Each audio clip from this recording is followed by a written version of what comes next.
Salve fratres, welcome back into the jungle of Protestantism. Saya mengajak kita untuk membahas satu hal yang cukup penting ya. Pernah dengar nama Dr. Jonathan Purnomo? Untuk orang Katolik, pernah dengar kan? Oke. Pembahasan kali ini adalah ketika firman diukur dengan mikroskop. Ini adalah respon Katolik terhadap gerakan Biblios dan bahaya saintisme dalam kekristenan. Firman-Mu adalah pelita bagi kakiku dan terang bagi jalanku. Mazmur 119 ayat 105. Nah, beberapa waktu lalu publik Kristen di Indonesia diperkenalkan dengan gerakan Biblios Center, sebuah inisiatif yang mengusung misi besar, mengembalikan umat Tuhan kepada Alkitab yang asli, kanonik, dan tanpa kesalahan. Dipelopori oleh Dr. Jonathan Purnomo, Biblios menyuguhkan pendekatan filologis yang teliti, bahkan radikal, terhadap teks-teks perjanjian baru, terutama Injil Yohanes. Kritik tajam pun ditujukan kepada teks-teks yang umum dipakai umat Kristen Indonesia, termasuk terbitan LAI dan versi UBS atau Nestle Alam yang digunakan secara global. Sebagai umat Katolik, kita tidak hanya mengamati dengan penuh hormat, tapi juga dengan keprihatinan mendalam. Mengapa? Misi yang baik dengan jalan yang berisiko. Ada hal-hal yang patut diapresiasi. Biblios menggugah kembali minat akan teks asli kitab suci, menggairahkan studi eksegesis, dan mengajak umat untuk berpikir kritis. Tapi lebih dari itu, Biblios dengan jujur mengakui pentingnya otoritas gereja mula-mula dalam menentukan teks kanonik, sebuah premis yang sangat Katolik sifatnya. Namun justru di sini pula letak paradoksnya. Ada paradoks, ya. Ketika teks suci diposisikan seolah-olah dapat berdiri sendiri tanpa perlu pelukan tradisi dan magisterium gereja, maka kita tidak sedang membela firman Tuhan, tapi justru menyerahkannya pada mikroskop saintisme atau juga teleskop saintisme, di mana kebenaran ditentukan oleh statistik varian, bukan oleh Roh Kudus yang membimbing gereja sepanjang zaman. Yang kedua, dari reformasi ke saintisme, ini spiral turunan Protestantisme. Ini penting. Dr. Jonathan bagaimanapun juga adalah seorang Protestan. Saya tidak tahu dia dari denom apa, tapi kita menghargai upayanya. Tetap orang Katolik hati-hati. Proyek Biblios pada akhirnya adalah buah logis dari pendekatan Protestan terhadap wahyu. Sola Scriptura dipadukan dengan semangat positivistik, sola scientia. Ketika Martin Luther membuang otoritas gereja, ia mewariskan Alkitab ke tangan setiap orang. Namun kini bahkan tangan setiap orang dianggap terlalu tidak ilmiah, lalu dipasrahkan ke tangan para analis tekstual. Hasilnya ketidakpastian, keraguan, bahkan murtad. Murtad, sebagaimana ditunjukkan dengan contoh Bart Ehrman yang dikutip juga dalam seminar terakhir.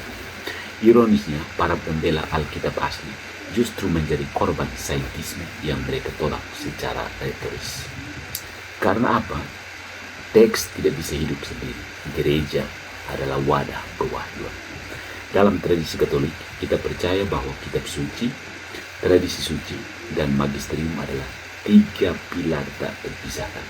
Lihat Dei Verbum artikel 10. Teks suci itu memang sakral, tetapi ia tidak bisa hidup dan berbuah di luar tubuh gereja.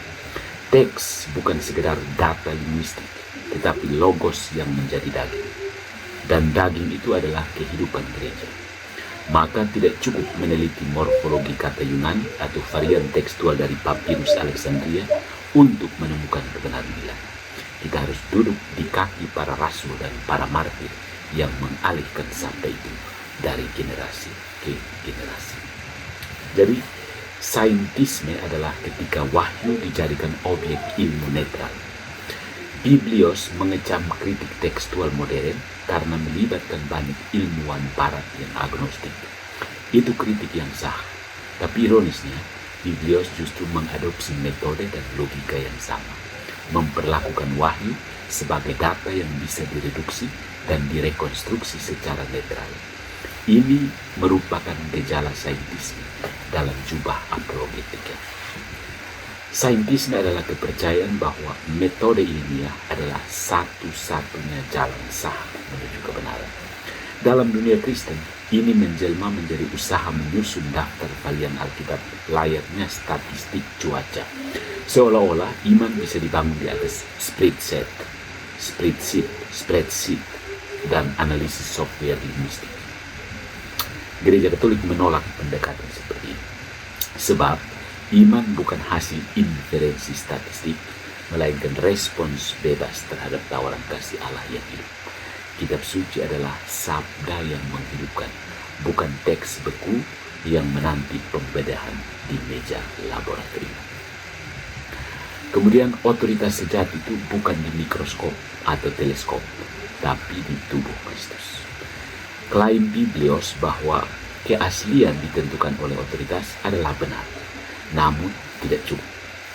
Otoritas yang dimaksud bukan sekedar manuskrip kuno atau konsili abad keempat, melainkan otoritas yang hidup dalam gereja yang satu, kudus, katolik, dan apostolik yang terus dijaga oleh Roh Kudus.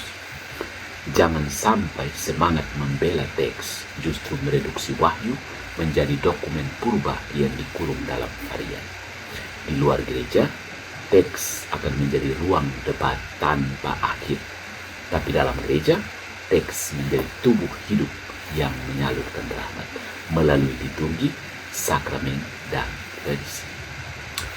So, kembali ke rumah, bukan ke teks kosong.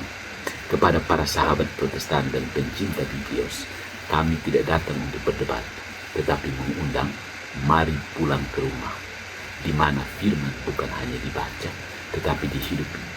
Bukan hanya diterjemahkan, tetapi diwujudkan dalam tubuh Kristus yang adalah gereja.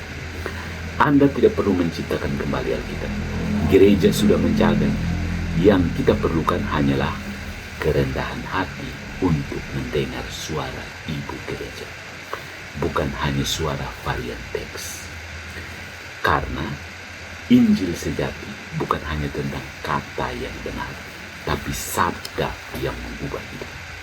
Ini yang tidak bisa ditemukan lewat mikroskop maupun teleskop. Kita apresiasi upaya Biblios Center, tapi tetap hati-hati. Gereja adalah tiang penopang dan dasar kebenaran. Mana ayatnya? Cari sendiri, bro.